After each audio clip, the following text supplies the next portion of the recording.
Hello friends, बरायबाय नोंथांखौ गासैखौबो digital update YouTube चेनेलावहाय दायो लोगोफोर जोंहा इन्डियान रेलवेनिफ्राय गोदान जोंहा नटिस एडभार्टाइजमेन्ट बेनिफ्राय साख्रिनि भेकेन्सि ओंखारना फैगासिनो दङ।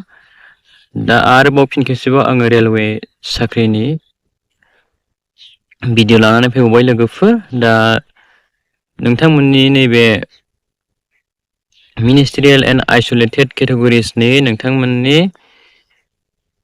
डकुमेन्ट्स एन्ड मेडिकेल भेरिफिकेसनाहाय नोंथांमोना जानो थांगासिनो दङ। दा बे जाहैबाय लोगोफोर नोंथांमोना माला जागोन अफिसियेल नटिस फैदों रेलवेनिफ्राय। दा नोंथांमोना बे नटिसखौ नायनानै लानो हागोन लोगोफोर। दा बे जाहैबाय लोगोफोर नोंथांमोननि document verification and medical examination रेलवेनि।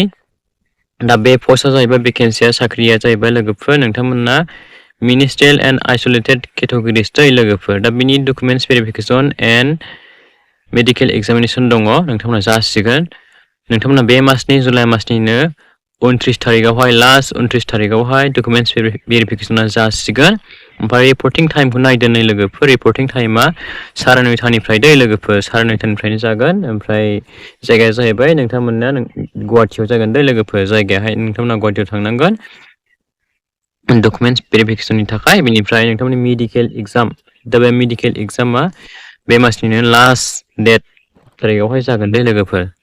नोंथांमोना बेखौहाय स्क्रिनशट खालामना लाखिबानो जाबाय लोगोफोर। बेनिफ्राय जायफ्रा एबसेन्स जागोन नोंथांमोना 29 तारिख 30 तारिखआव जायफ्रा एबसेन्ट जागोन नोंथांमोना आगष्ट मासनि 10 तारिखआव लागोन जाहैबाय दै लोगोफोर एबसेन्ट जानाय केन्डिडेट्सफोरनिखौहाय डकुमेन्ट्स भेरिफिकेसन आरो मेडिकेल एग्जामिनेसनखौहाय।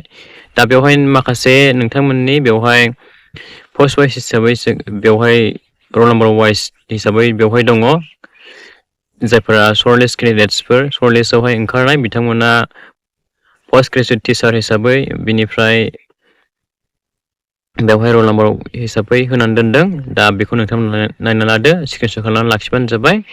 दा बेनो लोगोफोर गोबां जोंहा रेलवेनिफ्राय गोदान नटिस आपडेट्सफोर जोंहा फैगासिनो दङ आरो जोंहा गोबां बुरजा साख्रि भेकेन्सि फैनो गोनां दङ रेलवेनिफ्राय। दा आङो बे एसेखिनिखौनो नोंथांमोननो खिन्थाहरनाय जाबाय लोगोफोर। नोंथांमोना भिडिअखौ लोगोफोरनो शेयार खालामना होलायदो। बेनिफ्राय नोंथांमोना गोबाङानो दासिमबो चेनेलखौ साबस्क्राइब खालामना लायाखै लोगोफोर। चेनेलखौ साबस्क्राइब खालामनानै गालांबानो जाबाय आरो चेनेलाव आपडेट थाबाय थाबानो जाबाय लोगोफोर। नोंथांमोना आंनि बे डिजिटेल आपडेट इउटुब चेनेलनि गेजेरजोंहाय गोदान लेटेस्ट इम्पर्टेन्ट आपडेट्स नोंथांमोना मोनलांबाय थानो हागोन। स' लोगोफोर बिदिब्ला भिडिअखौ एसेखिनियाव फोजोबनो सानबाय। Thank you for watching. See you again bye bye and take care. Love you. Nice to meet U.